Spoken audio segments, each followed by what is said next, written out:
नमो तस् भगवतो अरहतो सम्मा सम्बुद्धस्स।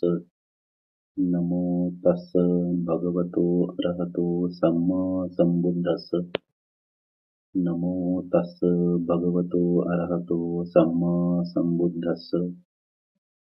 यो शीलवाशीलवन्तेषु ददाति दानम् धम्मेन लब्धं सुप्रसन्नचित्तो अभिसद्दहं कर्मफलम् उलारम् तं वेदानं विपुलफलन्ति ब्रूमि। श्रद्धावंत उपासक उपासिका, आजच्या या भोजनदानामध्ये ज्या ज्या उपासक उपासिकांचा सहभाग आहे त्यांनी महान पुण्य अर्जित केलेलं आहे. पुण्यकर्म करत असताना आपल्याला आणखी काही गोष्टी जर माहीत असल्या पुण्याबद्दल तर आपण आपल्या पुण्याला वाढवू शकतो, त्यामध्ये वृद्धी करू शकतो.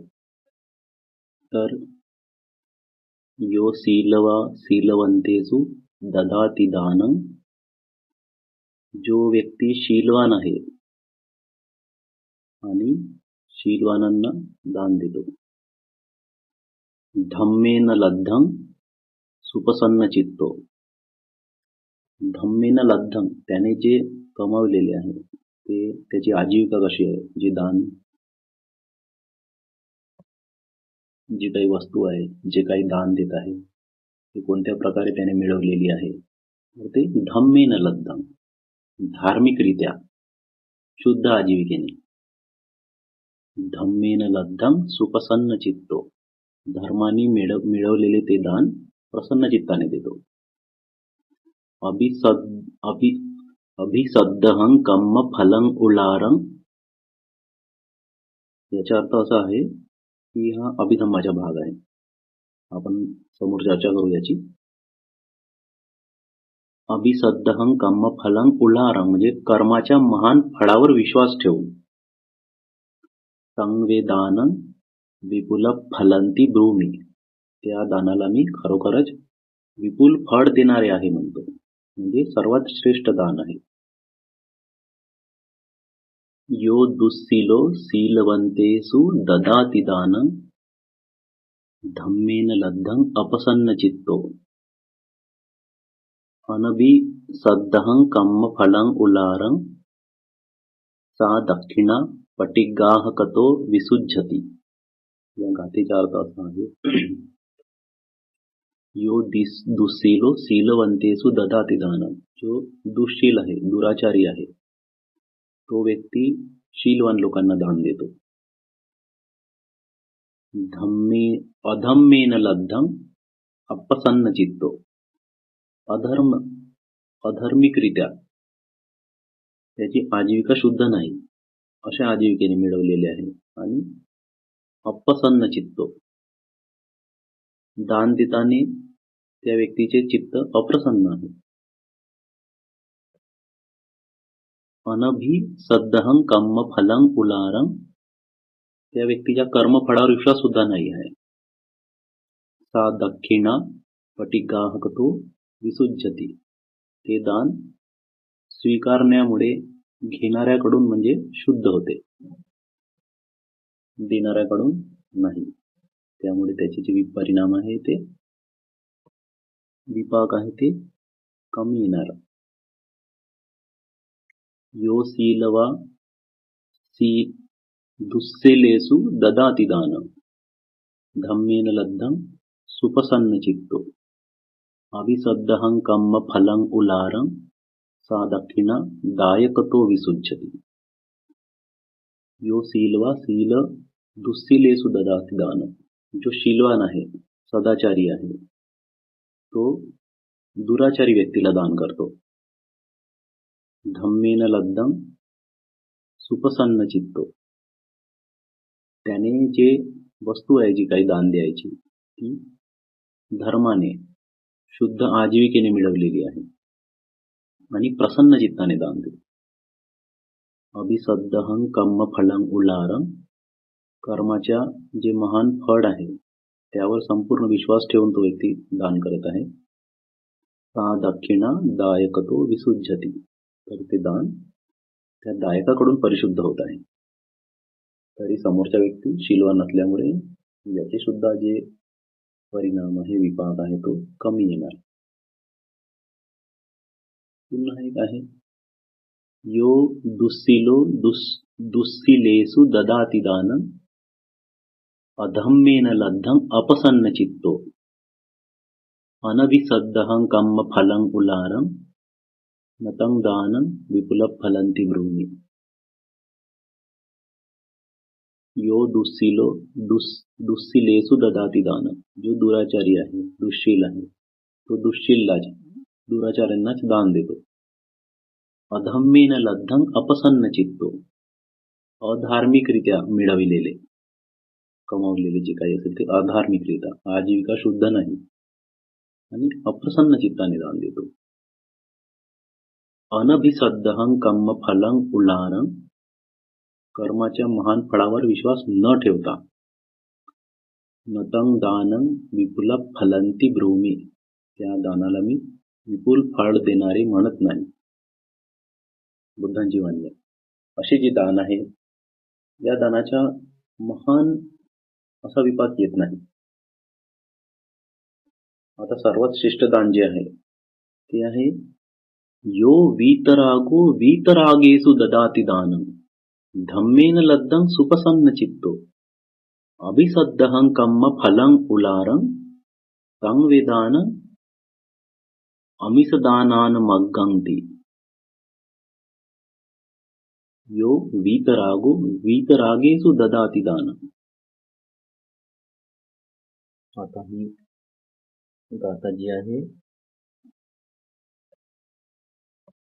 दाक्षिणा विभंग सूक्तामध्ये भगवंत म्हणतात की यो वीतरागेषु ददाति दानं.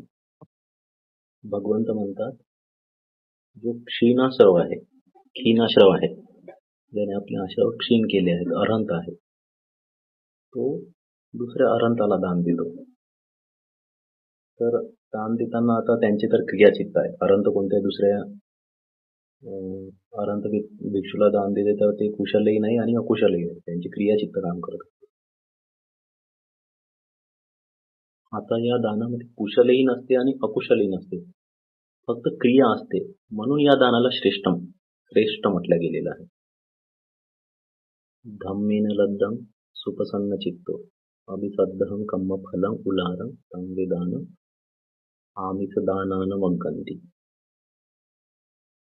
अट्ठकथेमध्ये आहे की जर सम्यक संबुद्धांनी सारीपुत्र भिक्खूंना, भंतेजींना दान दिले किंवा सारीपुत्र भंतेजींनी सम्यक संबुद्धांना दान दिले, तर यामध्ये श्रेष्ठ दान कोणते आहे, कोणी कोणाला दिलेले दान श्रेष्ठ आहे? तर सम्यक संबुद्धांनी सारीपुत्र भंतेजींना दिलेले दान महाफलदायी आहे असं अट्टकथामध्ये सांगितलेलं आहे. कारण सम्यक संबुद्धांना सोडून दानाचा विपाक जाणण्यास दुसरा कोणीही समर्थ नाही. असे म्हणतात की 4 संपत्ती देण्यास समर्थ असलेल्याला त्याच जन्मात त्याचे फळ मिळत असते. अशा 4 संपत्ती. जी वस्तू आहे दान देण्याची, ती धर्माने मिळवलेली आणि दुसऱ्याला त्रास न देता प्राप्त झालेली वस्तू. दुसरं आहे उब्बचेतना आदिवसेन येतनाय महत्त्वता. पूर्वचेतना आणि हेतूंची महानता आहे. दुसरं आहे खीना स्वभावेन गुणातिरेकता, म्हणजे क्लेशरहित आहे, अवस्थेमुळे त्यांचे गुण इतरांपेक्षा अधिक आहेत. आणि चौथा आहे तं दिवसं निरोधतो उत्थित भावेन वस्तू संपन्नाती. त्याच दिवशी निरोध समाधीतून बाहेर आल्यामुळे प्राप्त झालेली मात्र संपत्ती. म्हणून अट्टकथामध्ये असं सांगितलं आहे की भगवंतांनी जे दिलेलं दान ते महान फलदायी आहे. हे व्यक्तिगत दान झाले, जे दाक्षिणाविभंग सूक्तामध्ये सांगितलेले आहे. आता जे सांघिक दान आहे, सांघिक दान जे असते ते सर्व पौद्गलिक दानापेक्षा म्हणजे जे वैयक्तिक दानापेक्षा श्रेष्ठ असते. पण दान करत असताना पुन्हा काही ज्या महत्वाच्या गोष्टी आहेत, चेतना. आपण दान करत असताना आपली चेतना कशी आहे? चेतना हम भिक्खवे कम्मं वदामि. चेतना हे एक चैतसिक असते. आपण जेव्हा पुण्य करत असतो तर ते कोणत्या चित्ताच्या आधारावर केलं तर महान फलदायी असते. तर जे महाकुशल आहे, साधारणतः कामावचर लोकांमध्ये उत्पन्न होणारे जे चित्त आहे, त्यामध्ये हे महाकुशल म्हणून असतात 8 कुशल चित्त. या कुशलच्या आधारावरच आपले जे महान आहेत, महान कुशल होते ते या कुशलच्या आधारावर होते. पहिला आहे सोमनस सहगत ज्ञान संप्रयुक्त असंकारिक चित्त. दुसरा आहे सोमनस सहगत ज्ञान संप्रयुक्त ससंखारिक चित्त. तिसरा आहे उपेक्षा सहगत ज्ञान संप्रयुक्त असंखारिक चित्त.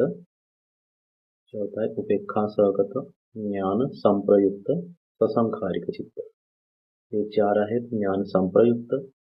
पुन्हा जे 4 आहेत ते विप्रयुक्त, ज्ञान विप्रयुक्त. तर ज्ञान म्हणजे आपण ज्या गाथा बघितल्या आधी, तिथे आहे की त्या व्यक्तीच्या कर्मफळावर विश्वास आहे. हो, की आपण दान दिलं आहे, भिक्षू संघाला दान दिलं किंवा भिक्षूला दान दिलं, तर शीलवान व्यक्तीला दान दिलं तर याचा परिणाम येतो. कर्म आहे, त्याच्यावर आपला विश्वास आहे. याला ज्ञान म्हटलं जातं. कोणाला या गोष्टीवर विश्वास नाही आहे तर त्या लोकांचे ज्ञान विप्रयुक्त चित्त उत्पन्न होते. या 4 पैकी पण जे सोमरस ज्ञान संप्रयुक्त असंखारिक चित्त आहे, असंखारिक आहे. आपण उदाहरणात समजून घेऊया की आपल्या घरासमोरून एक भिक्षू जात आहे. आपल्या नजरेत त्या भिक्षूला पाहता क्षणी आपण आपल्या मनामध्ये श्रद्धा उत्पन्न होते. आपण आतमध्ये जातो घरात आणि एखादी वस्तू घेऊन येतो भिक्षूंना दान देण्यासाठी आणि श्रद्धायुक्त चित्तेने दान देतो आपण. कोणी दुसरी घटना जशी हे आहे ज्ञान संप्रयुक्त असंखारिक चित्त. एखादी दुसरी घटना आहे की आज आपण वंदनेला जात आहोत.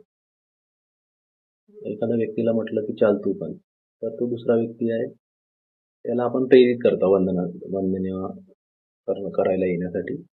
तर त्या व्यक्तीचे जे चित्त जागेल ते ससंखारिक आहे. एखादा व्यक्ती दुसरा प्रेरणा देतात किंवा तो विचार विमर्श करून काही निश्चय करतो, चला आता आपण दान दिलं पाहिजे, थोडा विचार करतो मग दान देतो. तर ते ससंखारिक चित्त आहे.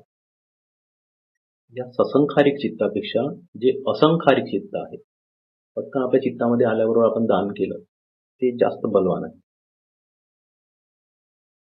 मनुष्य लोकांमध्ये जी व्यक्ती प्रतिसंधी ग्रहण करते त्रिहेतुक म्हणजे ज्याला म्हणतात पुण्यवान, ती ह्या महाकुशलच्या आधारावर होत असते.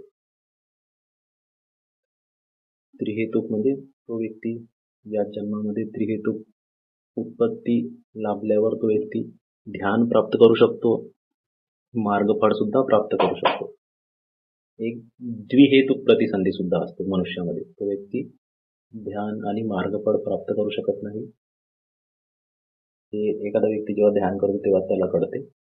अशी आपल्याला याची जाणीव करून घेता येत नाही. तर असे भेद असतात. हे पुण्यकर्माच्या आधारावर असते. पुन्हा आपल्या गाथेमध्ये होतं की प्रसन्न चित्ताने. तर प्रसन्न चित्ताने म्हणजे हे सोमनस सहगत ज्ञान संप्रयुक्त. सोमनस सहगत म्हणजे प्रसन्न आहे चित्त, खुश आहे, प्रीती आहे, प्रसन्न पण आहे, ज्ञान पण आहे, कर्मफळावर विश्वास आहे आणि असंखारिक आहे. श्रद्धा मनामध्ये उत्पन्न झाल्याबरोबर आपण दान दिलं, कोणत्याही प्रकारचे चिंतन न करता, कोणी आपल्याला प्रेरणा न करता. पुन्हा 2 चित्त जे आहेत ते उपेक्षा सहगत ज्ञान संप्रयुक्त असंखारिक चित्त आणि उपेक्षा सहगत ज्ञान संप्रयुक्त ससंखारिक चित्त. तर उपेक्षा आहे, प्रीती नाही आहे, खूप खुशी नाही आहे, पण असंखारिक आहे. चित्तामध्ये उत्पन्न झाल्यावर आपण दान केलं म्हणून त्याचे जे फळ आहे ते कमी होते असं नाही. त्या आधीच्या चित्तासारखंच बलवान असते. जसं आपल्या घरी दैनंदिन जीवनामध्ये रोज भिक्षू येतात, आपल्या घरासमोरून जातात. तर जशी पहिली वेळ जात आहे, पहिली वेळ एखादा भिक्षू जात आहे आपल्या घरासमोरून, तर आपल्याला आपल्या मनामध्ये प्रीती उत्पन्न होऊ शकते. आपण कधी पाहिलं नाही आणि श्रद्धा उत्पन्न झाली. मग दैनंदिन येता येता आपलं कर्मफळावर पण विश्वास आहे, श्रद्धा पण आहे, पण आता ती प्रीती हळूहळू कमी होते. उपेक्षा आहे, तरी पण ते चित्त बलवान आहे. या चित्ताचा विभाग सुद्धा महान येते. पुन्हा उपेक्षा ससंखारिक आहे. तर हे ससंखारिक चित्त आहे. द्विहेतुक उत्पत्ती होत असते या ससंखारिक चित्ताने. मनुष्य जन्मात जरी जन्म झाला तर द्विहेतुक उत्पत्ती. यामध्ये आता सर्वात महत्वाचे म्हणजे हे असंखारिक चित्त आहे. आपल्याला जेव्हा पण दान करायचे असलं तर ह्या चित्ताच्या आधारावर आपण दान केलं पाहिजे. कोणताही विचार न करता, विमर्श न करता चित्तात आल्याबरोबर देऊ की नाही देऊ, मी दिलं पाहिजे की नाही दिलं पाहिजे, अशा प्रकारचं कोणतंही जर आपलं चिंतन आलं तर यामुळे आपला दानाचा जो परिणाम आहे हा कमी येत असतो, विपाक कमी होत असतो. आपण जाणून घेऊया की हे असंखारिक चित्त कोणकोणत्या परिस्थितीमध्ये जास्तीत जास्त उत्पन्न होते. भगवंतांनी सांगितलं आहे की ज्या 10 प्रकारच्या पुण्यक्रिया आहेत, ह्या पुण्यक्रिया करत असताना आपल्याला हे असंखारिक चित्त उत्पन्न होते. महान पुण्य जे आहे त्यामधलं हे सर्वात जास्त पुण्य होणारं जे चित्त आहे असंखारिक, हे त्या 10 पुण्यक्रियामध्ये उत्पन्न होत असते. त्या 10 दान पुण्यक्रिया आपण जाणून घेऊया. पहिलं आहे दान, दुसरं आहे शील, तिसरं आहे भावना, चौथा आहे अपचायन, 5वं आहे वेय्यावच्च, 6वं आहे पत्तीदान, 7वं आहे पत्तानुमोदन आणि 8वं आहे धम्मसवन, 9वं आहे धम्मदेसना आणि 10वं आहे दिठ्ठिउजुकाम्म. आता दानामध्ये पण 3 पार्ट असतात की आमिष दान आहे, अभयदान आहे आणि धर्मदान आहे. आमिष दान म्हणजे आपण जे काही परिष्कार देतो, भिक्षूंना वस्तू देत असतो. तुम्ही भोजन पण एक प्रकारचं आमिष दान पण आहे आणि धर्मदानमध्ये पण त्याच्या हे होतो. आणि तुटी आहे, सेनातन आहे, ह्या वस्तू जे आपण देतो भिक्षूंना ते आमिष दानामध्ये येते. त्यानंतर आहे अभयदान आहे, म्हणजे एखाद्या जीवाची आपण एखाद्या रक्षा करतो, एखाद्या प्राणीची म्हणा, कोणताही सत्व असेल त्याच्या जीवाची रक्षा करणे, कुठे संकटात असेल एखादा जीव त्याला वाचवणे, कुणी पानातिपाताच्या खूप चांगल्या पद्धतीने शील पालन करत असेल ते पण अभयदानमध्ये येते. आपण कोणाला कोणत्याही प्राण्याला त्रास देत नाही, हत्या करत नाही, त्यांना एक प्रकारचं आपण जीवनदान देत असतो. तिसरं धम्मदान आहे. भगवान सांगतात की सब्बदानं धम्मदानं गृह्णाति, हे सुद्धा एक दान आहे. तर हे सुद्धा महान दान आहे. पण दान म्हणजे नेमकं काय, कोणत्या गोष्टीला आपण दान म्हणतो. का कधी कधी अशा परिस्थिती असतात की एखादा व्यक्ती, 2 व्यक्ती आहेत, भिक्षूंकडे जातात. एक व्यक्ती फूल घेऊन जातो, दुसरा व्यक्ती सोबत जातो. आता फूल घेऊन जाणारा व्यक्ती दुसऱ्या व्यक्तीला म्हणतो की तुम्ही हे फूल घ्या आणि भंतेजींना दान द्या. तर तो व्यक्ती काय करतो, भंतेजींना दान देतो. आता आपल्या मनामध्ये प्रश्न उत्पन्न झाला असेल की दान कुणाचे झालं? दान कुणाचे झालं? आता आपण अभिधम्माच्या पद्धतीने बघू तर फूल ज्या व्यक्तीचे आहे त्या व्यक्तीचं फूल देण्याचे जे दान आहे ते त्या व्यक्तीचे आहे.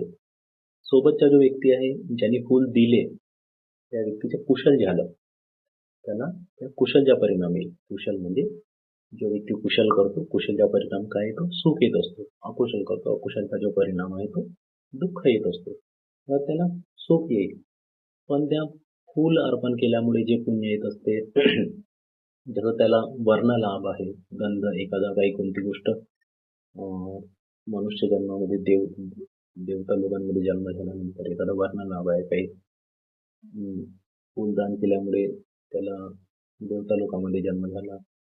हे जे ते फूलदान केल्यामुळे जे पुण्य मिळत असते ते त्या व्यक्तीला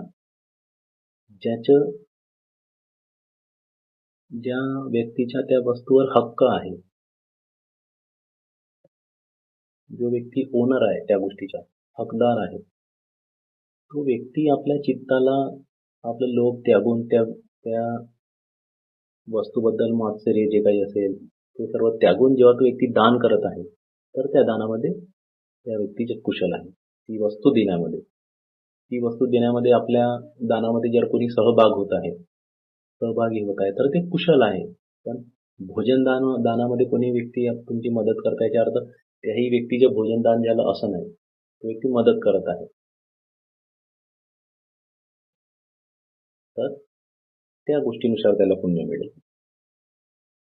कोणी असंही करू शकतात की मिळून पण करू शकतात. एखाद्याकडे नसली वस्तू तर ते स्वतः डिस्कस करून की नाही चला आपण आमच्या दानामध्ये तुम्ही पण सहभागी आहात आणि आपण मिळून करत आहोत, मिळून देत आहेत, तर ती गोष्ट वेगळी. पण एखादा व्यक्ती स्वतः घेऊन येतो आणि दुसऱ्याला द्यायला लावतो, तर याचा अर्थ असा नाही की त्यांनी ती वस्तू त्या व्यक्तीला दिली आणि त्या व्यक्तीला द्यायला लावली. भगवंताच्या काळामध्ये सुद्धा एक अशी घटना झाली होती की लिच्छवी लोकांच्या एक सच्चक म्हणून एक गुरु होता. तर तो बुद्धांची तारीख घेतो, पण त्याच्याकडे बुद्धांना देण्यासारखं मला वाटते पुरेशी संपत्ती नव्हती त्याच्याकडे. तर त्या लिच्छवी लोकांनी त्यांच्याकडे ते सर्व सामान पाठवलं आणि बुद्धांना दान द्यायला लागलं. तर तो सच्चक भगवंताकडे जाऊन सांगतो की हे दान माझ्या नाही आहे भगवान, हे लिच्छवी लोकांचे आहे. तर भगवान सांगतात की नाही, हे दान तुझेच आहे. का बरं? कारण त्यांनी जेव्हा जाणलं की यांनी भगवंताला आमंत्रित केलं आहे पुण्यासाठी, तर हे जाणून त्यांनी त्या व्यक्तीला दिलं आणि त्या व्यक्तींनी भगवंताला दिलं. म्हणून त्यांच्या जे कुशल होईल ते त्या सच्चकच्या जे काही गुण आहेत त्याच्या आधारावर. पण त्यांनी बुद्धाला दान दिलं त्या व्यक्तीने असं नाही, बुद्धांना दान दिलं ते या व्यक्तीने दिलं. म्हणून जो व्यक्ती देतो त्या व्यक्तीच ते पुण्य होत असते. जो व्यक्ती सहभाग करतो, मदत करतो, त्या म्हणजे मदत नाही, ती व्यक्तीला स्पर्श, जसं आपण चिवर देताना तुम्ही पण हात लावा म्हणतो, आपण पण हात लावू, असं दुसऱ्याच्या दानामध्ये, तर ते कुशल असते. फक्त त्याचा पण मोठा परिणाम येऊ शकतो, भविष्यामध्ये खूप तुम्हाला सुख लाभेल. पण ते चिवर दान दिलं असेल, ज्या व्यक्तीचे चिवर आहे त्याच व्यक्तीला एखादा प्रवचित होताना जसं चिवर मिळते, तर ते पुण्य त्या व्यक्तीचेच आहे. हे दान देत असताना आपण असंखारी चित्ताने जर केलं तर हे एक पुण्यक्रिया सांगितली आहे भगवंत. आता दुसरं आहे शील आहे. एखादी गोष्टी आपल्याला जी करायची नाही आहे ती न करणे, ज्या गोष्टी चांगल्या गोष्टी करायच्या आहेत ते करणे, जे शीलामध्ये सांगितले आहे की प्राण्यांची हत्या न करणे, तर ते त्यापासून आपण विरत राहणे. म्हणजे प्राणी हिंसापासून आपण विरत राहणे, अभिन्न दानापासून विरत राहणे, व्यभिचार आहे, खोटे बोलणे, निंदास्तुती, नशापता आहे, त्या गोष्टीपासून विरत राहणे, तर हे शील आहे. आता हे शील पालन केल्यामुळे एखादा व्यक्ती त्याला माहित आहे की दैनंदिन जीवनामध्ये मी एवढं शील पालन करतो, तर तो चिंतन करतो. त्याची ती प्रीती आहे ती वाढत असते दैनंदिन जीवनामध्ये. रात्री एखादा रोज आपण किती शील पालन केलं असं तो चिंतन करत असेल त्या झोपण्याच्या अगोदर, तर असं चिंतन करत असताना सुद्धा मनामध्ये कुशल जागते. ते सुद्धा महापुण्य आहे. त्या पुण्याच्या आधारावर जर तुम्ही रोज शील पूर्ण दिवस पूर्ण झाल्यानंतर संकल्प करत असाल आणि एखादी संकल्प असेल तुमच्या की मला या पुण्याने अशा लोकांमध्ये जन्म हो, जेणेकरून मला निर्वाण प्राप्त होण्यासाठी आधार होईल, अपायगतीमध्ये न जाता, तर अशा प्रकारचे संकल्प सुद्धा आपण कुशल केल्यानंतर करू शकतो. दैनंदिन जीवनामध्ये रोज जर आपण असे कुशल केले तर त्या कुशलचे बळ वाढत असते आणि आपल्याला आपले ते संकल्प पूर्ण होण्याची शक्यता असते.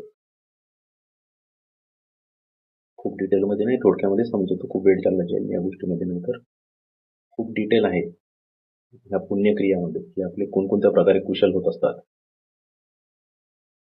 तिसरा आहे भावना आहे. भावना म्हणजे आपण जे ध्यान साधना म्हणतो ते भावना. कोणी विपश्यना करत असेल,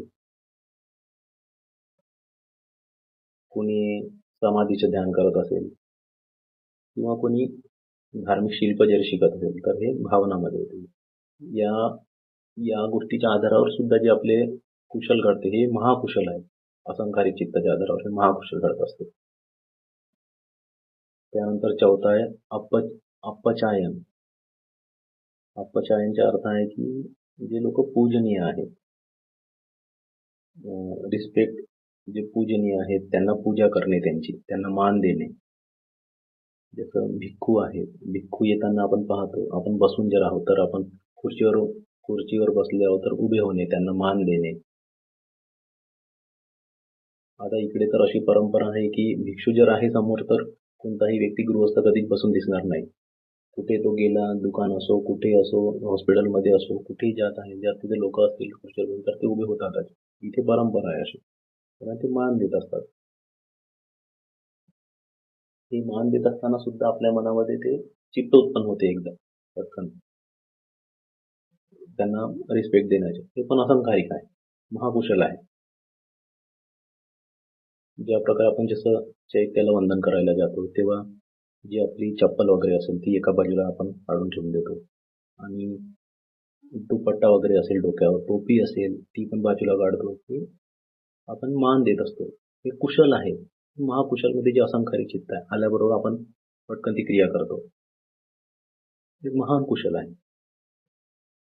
एवढंच नाही तर आपले आई वडील सुद्धा आले, आपण जर बसून आहोत त्यांना बसण्यासाठी आपण जागा देणे, चेअर देणे, उठून उभे होणे, त्यांना सुद्धा मान देणे, हे सुद्धा अपचायन आहे. त्यानंतर आहे वेय्यावच्च. वेय्यावच्चमध्ये येते जसं आमचे दैनंदिन जीवनामध्ये भिक्षूंना व्रत असतात, जसं आमच्या मॉनेस्ट्रीमध्ये क्लिनिंग आहे, दानशाळा, भोजनशाळा, ते सर्व क्लिनिंगचे आमचे जे व्रत असतात ते करत असताना सुद्धा आमचे कुशल जे असतात. तुम्ही गृहस्थांसाठी जे तुमचं घर आहे साफसफाई ठेवणे, ते सुद्धा करत असताना कुशल चित्त उत्पन्न करणे, ते सुद्धा यामध्ये त्याचा सहभाग येऊ शकतो. त्यानंतर आहे 6वं पत्तीदान. पत्तीदानचा अर्थ आहे की पुण्य देणे, दुसऱ्यांना आपण केलेले पुण्य अर्पण करणे. जसं एखादा अमुक व्यक्तीला हे पुण्य लाभो, आपण जी एखादं भिक्षूंना दान दिल्यानंतर गाथा पण म्हणतो, इदं वो ज्ञातीनं होतो सुखिता होतो ज्ञातयो, तर हे पुण्य त्यांच्यापर्यंत पोहोचो आणि ते सुखी हो. काही असे लोक आहेत परदुःखी जीविक, म्हणजे त्यांची आजीविका दुसऱ्यांच्या दानावर असते. त्या लोकांना त्यांना पाणी नाही, अन्न नाही मिळत उचित लोकांमध्ये गेल्यानंतर, तर त्या लोकांना आपण पुण्य देऊ शकतो. याला पत्तीदान म्हणत असतात. भूमीचे जे देव आहेत त्यांना सुद्धा आपण पुण्य देऊ शकतो. तर हे पुण्य दिल्याने सुद्धा आपलं महाकुशल होत असते. महाकुशल म्हणजे असंखारिक चित्ताच्या आधारावर आपण कुशल करू शकतो. एखादी आपण पुण्य केलेलं आहे या जीवनात सुद्धा, तर ते सुद्धा आपण आपल्या नातेवाईकांना सांगू शकतो की हे मी आज जे पुण्य केले ते मी तुम्हाला अर्पण करतो. फोन करून सुद्धा सांगू शकता तुम्ही दूर असतील नातेवाईक, तर मी आज हे पुण्य केले हे तुम्हाला मी अर्पण करतो. आता ते अर्पण केल्यानंतर कसं अर्पण होते हे पुढचे जे आहे 7व्या नंबरचं त्यामध्ये आहे. तो पॉइंट आहे पत्तानुमोदना. कुणी केलेले पुण्य आपण अनुमोदन करतो, साधू साधू म्हणतो, म्हणजे पत्ता अनुमोदन आहे.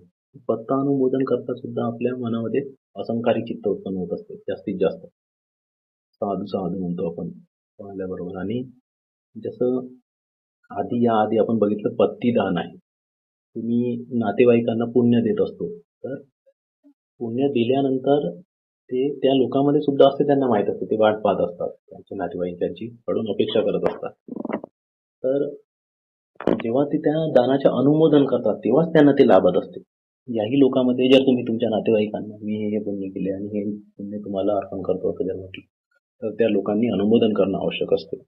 अनुमोदन केल्यानंतरच हे पुण्य त्यांना मिळत असते, त्यांच्यापर्यंत पोहोचत असते. तर ते सुद्धा असंखारिक ज्ञान संप्रयुक्त असंखारिक चित्त उत्पन्न होण्यासाठी आधार असते. हे पुण्यक्रिया पत्तानुमोदना.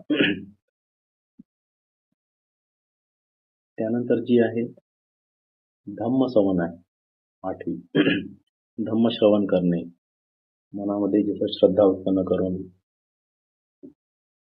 आजकाल जसं धम्म ऐकण्यासाठी तुम्हाला कुठे जाण्याची पण गरज नाही पडत. यूट्यूबमध्ये इतके सारे धम्मदेशना असतात छान छान.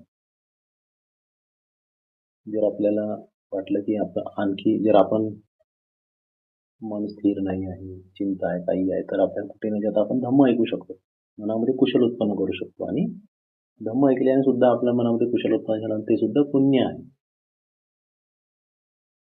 जसं भिक्षू आता चॅनलवर त्यांच्या कुणाच्या ते प्रवचन टाकत असतील, तर ते काय देत असतात, धम्मदान देत असतात. ते जे दान करतात ते सुद्धा महान पुण्य आहे. याच क्रियेमधलं आहे जे 9वं ते धम्मदेशनाच आहे. म्हणजे भिक्षू आहेत कोणी, उपासक सुद्धा कोणाला धम्म सांगतात, तर हे धम्म सांगत असताना सुद्धा आपल्या मनामध्ये अहंकाराच्या भाव नाही आला पाहिजे. माझ्या प्रसिद्धीसाठी मी सांगत आहे, मला समजते म्हणून सांगत आहे, अशा प्रकारचा सुद्धा भाव न येता आपण जर ते धम्मदेशना करत आहोत किंवा लोकांना काही धम्म सांगत आहोत, जेणेकरून त्यांच्या निर्वाणासाठी हे हेतू हो यासाठी, तर हे सुद्धा खूप मोठं असंखारिक चित्त उत्पन्न होण्यासाठी कारणीभूत असते. त्यानंतर जे सर्वात शेवटचे आहे ते आहे 10वं दिठ्ठी उजुकाम्म. आपली जी दिठ्ठी आहे ती सरळ करणे, सम्मादिठ्ठी उत्पन्न करणे. मनामध्ये योनिसो मनसिकार करून वाईट जर चिंता आपल्याला चुकीच्या प्रवृत्तीकडे वळत आहे चिंतन, तर त्याला मार्गावर आणणे. चांगलं जसं कधी कधी आपण कर्मविपाकचा विचार न करता लोभाला बळी पडतो, द्वेषाला बळी पडत असतो, तर त्यावेळी पटकन आपण सजग होणार नाही. कर्म आहे, या कर्माचा जो विभाग आहे हा मला त्याच प्रकारचा येणार. द्वेष उत्पन्न केला तर दुःखच येणार, लोभ उत्पन्न केला तर दुःखच येणार. म्हणून हे सर्वात महत्वाचे आहे. हे जर नसलं तर जे आपण आधीचे बाकीचे 9 पॉईंट आहेत ते सर्व क्लिअर नाही होऊ शकत या गोष्टीशिवाय. ही दिठ्ठी जर आपली व्यवस्थित असली तर ते इतर कुशल आपण करू शकतो. म्हणून दिठ्ठी उजुकाम्म हे सर्वात महत्वाचे आहे. आता म्हणून आपण आपला असा एक संकल्प केला पाहिजे की मी दैनंदिन जीवनामध्ये कुशलच करणार, अकुशल करणार नाही. कारण कुशल कर्माचा जो विभाग आहे हा भविष्यामध्ये सुख घेऊन येणार आहे. कुशल कर्माचा जो विभाग आहे हा भविष्यामध्ये दुःख घेऊन येणार आहे. कोणताही असो, एखाद्या व्यक्तीवर आपण रागावलो आहोत, तर त्या एका गोष्टीमुळे सुद्धा आपल्याला अपायगतीमध्ये कितीतरी काळ 4 अपायगतीच्या 4 योनीपैकी कोणत्या ना कोणत्या योनीमध्ये जाऊन काळ आपल्याला तो तो कर्म संपेपर्यंत एक कर्म जरी असेल तरी तो आपल्याला अपायगतीमध्ये नेण्यासाठी पुरेसा आहे. म्हणून एक कर्म सुद्धा आपला न बदला कामा नये यासाठी आपण प्रयत्न केला पाहिजे. लोभ जरी असेल, आता द्वेष आपल्याला लवकर कळते की द्वेष आलेला आहे. लोभ आपल्याला कळत नाही. कधी कधी आपण इतके अटॅच होऊन जातो लोभ सोबत कोणत्याही गोष्टी. जसं आजकाल कोणी मोबाईल सोडत नाही, रील्स आहेत, हे बघतात ते बघतात तर अटॅच होऊन जातात. तिथून आपल्याला डिटॅच होता येत नाही. तर समजायचं की तिथं अटॅचमेंट आहे, त्याच्या परिणाम आपल्याला दुःखच येणार आहे. त्या कर्मामुळे आपण अपायगतीमध्ये जाणार आहोत. तर त्या कर्माला कसं थांबवावं याच्यासाठी प्रयत्न करणे.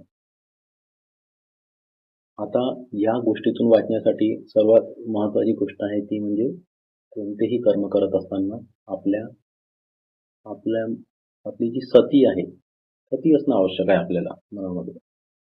सती आहे तर आपल्याला कळते की नाही आता द्वेष उत्पन्न झालेला आहे. सतीमध्ये सुद्धा तुम्हाला द्वेष उत्पन्न होऊ शकतो, लोभ उत्पन्न होऊ शकतो.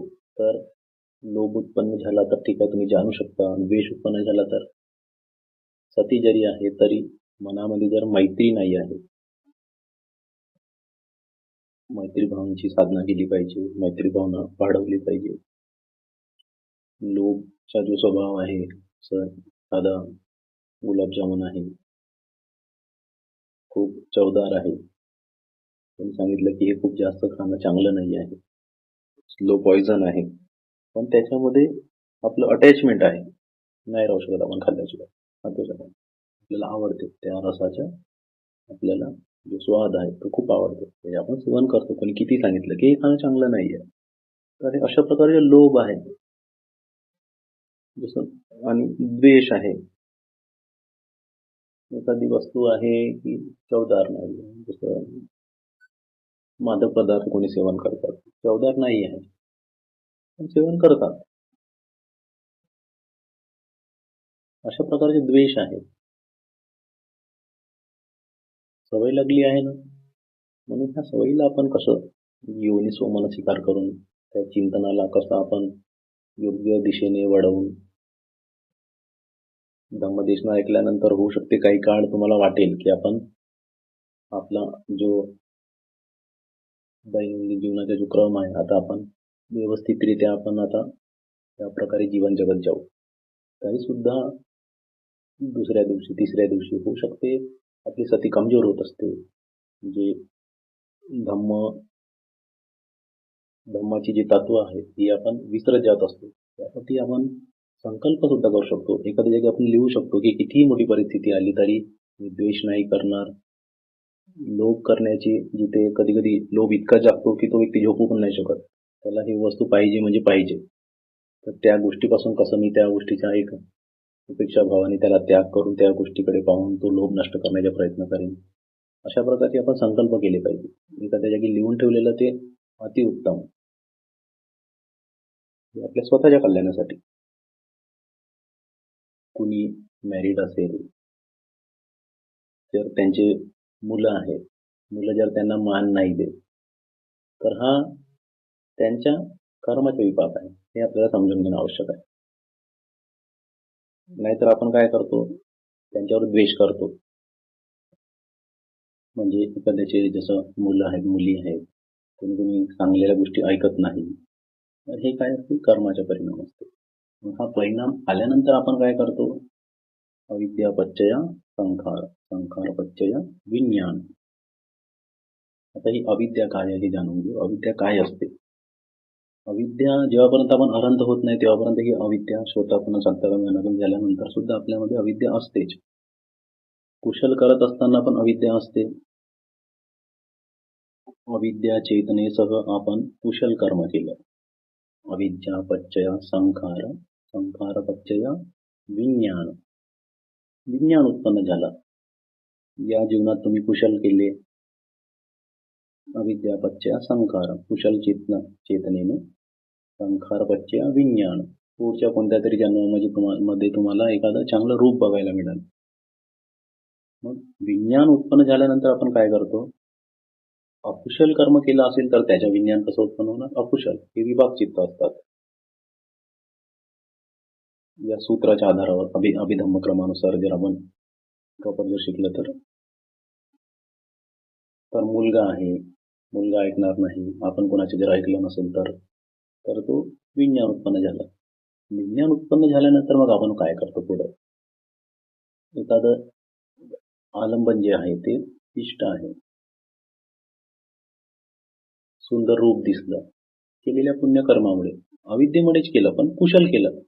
सुंदर रूप उत्पन्न झालं, एखादं आपल्या डोळ्यांना रूप दिसलं कुशल कर्माच्या परिणामाला. पुढे काय? त्या रूपाकडे बघून जर आपण अट्रॅक्ट होत आहोत तर पुन्हा अकुशल कर्म तिथं. कुशलाच्या विपाक आल्यानंतर अकुशल कर्म आणखी. जसं द्वेष उत्पन्न होत आहे आपला, अकुशल कर्माच्या परिणामाला मुलं ऐकत नाही. त्यानंतर सुद्धा आपण कर्म जाणून घेत नाही, मुलांवर रागवतो, आपल्या मनामध्ये द्वेष उत्पन्न करतो, तर तो द्वेष तुम्हाला अपायगतीमध्ये घेऊन जाणार, त्याच्यात दुःख येईल तुम्हाला विपाक, त्याला बदलवता येत नाही. विज्ञान पश्चा नाम रूप आहे, मग नाम आहे आणि रूप आहे. आता विज्ञान पश्चा नाम रूप म्हणजे जो विपाक आला, कोणतं सुंदर रूप दिसलं, आपण म्हणतो की त्याकडे अट्रॅक्ट नाही होत आपलं, तर तसे रूप उत्पन्न होईल, स्कंद तसे उत्पन्न होते लगेच चित्ताच्या आधारावर. त्याचा जन्म होत, आपण सुप्त कोणी वाचल्या तर असा विचार करेल की तो अविद्येमुळे जन्म होत आहे, तर जन्म आपण जसं गर्भातून जन्म पकडतो तसं नाही, आपलं जन्म प्रतिक्षण होत आहे. प्रतिक्षण आपण जशी चेतना करतो तशा प्रकारचे रूप उत्पन्न होते. विज्ञान पश्चा नाम रूप, विज्ञान पश्चा नाम रूप. देश उत्पन्न केला तर तसे रूप उत्पन्न होतील, डोळे लाल होतील, चेहऱ्याच्या तुमच्या जो प्रसन्नता आहे ती नष्ट होईल, तर तसे धातू उत्पन्न होतात. एखादा मनामध्ये उपेक्षा भाव निर्माण केला तर प्रसन्नता ज्यात निर्माण केली आहे तर त्या प्रकारचे रूप निर्माण होते, तर ते नामरूप आहे. आता काही काही गोष्टी समजणं थोडं कठीण आहे अभिधम्माच्या पाठ असल्यामुळे. प्रत्येक गृहस्थांनी सुद्धा जे अभिधम्मत्ता संगोपन नावाची जी टीका आहे की आपण शिकण्याचा प्रयत्न केला पाहिजे. प्रत्येक गृहस्थांनी ध्यान करणाऱ्या व्यक्तीने अत्यंत आवश्यक आहे की आपलं कुशल काय असते, अकुशल काय असते, कोणते कर्म केले पाहिजे, कोणत्या कर्माने कोणता परिणाम येते, आता आपलं कोणतं चित्त उत्पन्न झालं आहे, कोणते चैतसिक जुडतात, ह्या सर्व गोष्टी जर आपल्याला कळलं तर आपले कर्माचे विभाग आपण समजू शकतो. म्हणून यासाठी जर तुम्हाला शिकवणारं मिळालं किंवा कुठे नॉलेज मिळालं या गोष्टी, तर प्रत्येक व्यक्तीने शिकलं पाहिजे. श्रीलंकेमध्ये गृहस्थांना भरपूर अभिधम्माचे सुद्धा नॉलेज आहे. विश्वनारायण इतका गृहस्थांना पण आहेत, असे पण काही गृहस्थ आहेत. म्हणून दैनंदिन जीवनामध्ये फक्त कुशलच करत राहायचं, कुशलावर जास्त भार द्यायचा. दान पुण्य वगैरे पण करत असताना आपलं मन कुशलच ठेवायचं.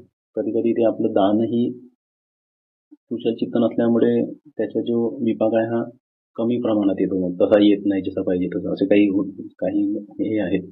त्यामुळे की आपलं जे दान आहे त्याचं जे विभाग आहे ते कमी प्रमाणात येतं. जसं कोणी जसं देखावा करत असेल प्रसिद्धीसाठी, समाजामध्ये जसं आकर्षण लाभण्यासाठी, या दानामुळे किंवा कोणी असं पण संकल्प करू शकतो की या दानामुळे हा व्यक्ती माझे ऐकलं पाहिजे, त्या व्यक्तीचे भलं नाही ना. म्हणून अशा प्रकारचे दान हे श्रेष्ठ नसते, त्याचे जे श्रेष्ठत्व आहे ते कमी होत असते. किंवा कोणी सकाळी म्हणजे थोडा आळस करतो दान देण्यासाठी, द्वेषाने कोणी जसं कोणाला विचारलं की आमच्या दानामध्ये सहभाग होता का, तर त्याला मनामध्ये काय त्रास आहे बाबा हा द्यावाच लागेल, असं तसं करून जर दान देतो, त्यामुळे सुद्धा या दानाचा जो परिणाम हा कमी होऊ शकतो. कोणाला असं पण वाटू शकते की इतकंच द्यायला पाहिजे होतं, इतकं द्यायची आवश्यकता नव्हती, आणि असं पण वाटू शकते की मी इतकं नसतं दिलं तर माझ्याकडे हे असतं, असं तसं. मग ते दान दिल्यानंतरही मनामध्ये प्रसन्नता निर्माण होत नाही. जसं कोणी असं उदाहरण आहे, एखाद्या व्यक्तीचं भिक्षूंना कुटी बांधून देतो.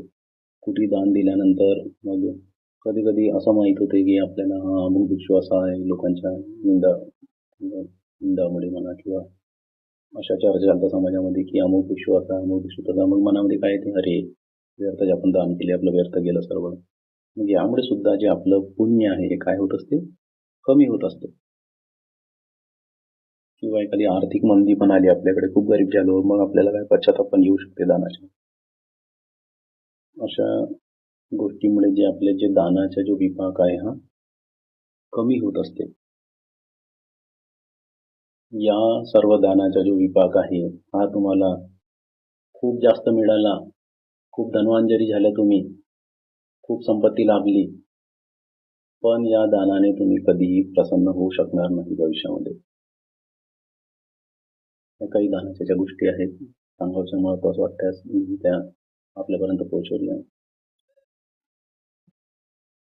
हा जो धम्म सांगत असताना तो कोणताही धम्म अभिधम्मामध्ये किंवा कोणत्याही प्रकारच्या चुकीचा धम्म सांगण्यात आला असेल तर मी बुद्ध धम्म संघाला क्षमा मागतो. हे जे काही दान पुण्य आपण केले, या दानाचे आपण आपल्या सर्वांचे जे नातेवाईक आहेत, देवता आहेत, गुरुजन आहेत, सर्वांना या दानाला आपण त्यांना अर्पण करू, त्यांना या दानामध्ये सहभागी करू, या दानाचे अनुमोदन करू. आपण सुद्धा चॅन्ट करू शकता. इदं वो ज्ञातीनां होतु सुखिता हुन्तु ज्ञातयो. इदं वो ज्ञातीनां होतु सुखिता हुन्तु ज्ञातयो. इदं वो ज्ञातीनां होतु सुखिता हुन्तु ज्ञातयो. इत्थावता च अम्मेहि सम्पदं पुण्यसम्पदं. सब्बे देवा अनुमोदन्तु सब्बसम्पत्तिसिद्धिया. सब्बे भूता अनुमोदन्तु सब्बसम्पत्तिसिद्धिया. सब्बे सत्ता अनुमोदन्तु सब्बसम्पत्तिसिद्धिया. आकाशट्ठा च ब्रह्मट्ठा देवानागं महिद्धिका. पुण्यं तं अनुमोदित्वा चिरं रक्षन्तु सम्बुद्धशासनं. चिरं रक्षन्तु सम्बुद्धदेशनं. चिरं रक्षन्तु सम्बुद्धसावकं. चिरं रक्षन्तु मम परन्ति. कप्पशतसहस्राणि षोडशापि असङ्ख्ये सम्भरं बोधिसंहारे आगतो जातिजातिषु. नियतो बुद्धभावाय बद्धकप्पे हि दन्ति मे बोधिसत्त्वो च मित्तेयो पुण्यं मे अनुमोदतु. विना पुण्यकम्मेन मामे बालसमागमो सतं समागमो होतु यावनिर्वाणपत्या. इदं मे पुण्यकम्मं आसवक्खयावहं होतु सम्पदुःखापमुच्यतु. मम पुण्यभागं सब्बासत्तानं भाजयेमि. ते सब्बे मे समं पुण्यभागं लभन्तु. साधु साधु साधु. सर्वांचे मंगल हो. सर्वांनी शील पालन करा आणि ध्यान साधना करा, विपස්සना शिबिर करावं आणि जे निर्वाण सुख आहे, निर्वाण सुखाचा लाभ करून घ्यावा. साधू साधू साधू.